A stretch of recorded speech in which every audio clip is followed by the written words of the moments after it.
President Biden went way off script, calling for Vladimir Putin to be removed from power. Now I want to bring in Republican Congressman Guy Reschenthaler from Pennsylvania. And Guy, you know, I got to begin with those 9 words, which sounded like a declaration to remove Vladimir Putin. The White House, of course, doing damage control. But like so many of these gaffes, if you want to call it that, it feels like too little too late. Your thoughts? Charles, you're absolutely right. And as always, thanks for having me on. I appreciate it. But what's so bad about this, Charles, is that it's actually strengthening Putin back home, because he can turn around and use it as propaganda, saying the West is after me, they want regime change, and so forth. And it really shows Joe Biden's weakness and his vacillation, because it was the weakness and vacillation going back to the Obama administration when they allowed Russia to take Crimea and to get aggressive, going to Georgia. It's that weakness and vacillation that led to the aggression we're seeing now.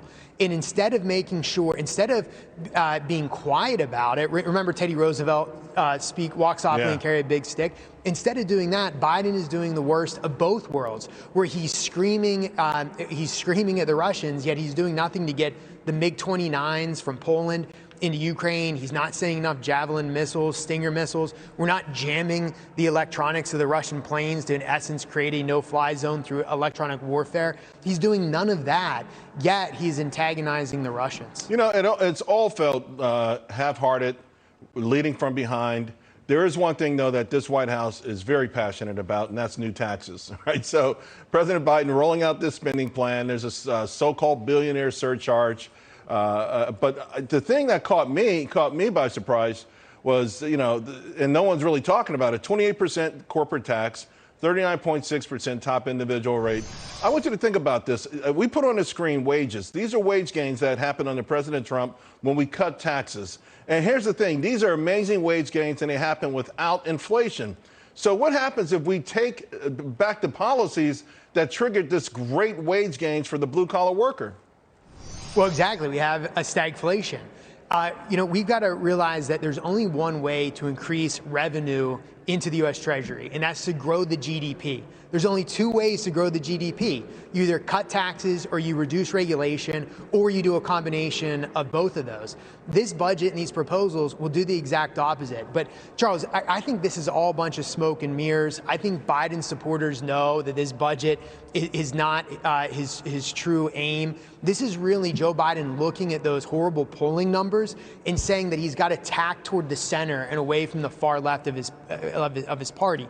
And as far as this billionaire tax, those billionaires are all Democrats. They don't think they're going to pay that. Joe Biden and the liberals, they don't want to tax their supporters. The billionaires know that this is illusory. This is not going to happen. This is just so Biden can try to save the midterm election and bring his poll numbers up. And it shows you just how quickly he is reversed from really the Bernie Sanders budget that we had last time to now the Senator Manchin budget that I would describe this as. Let me ask you, I want to switch the topic here because, you know, we've been 2 years in this pandemic, and a lot of people warned about keeping children out of school for too long, saying it would have devastating consequences. I was one of them. I really study education deeply.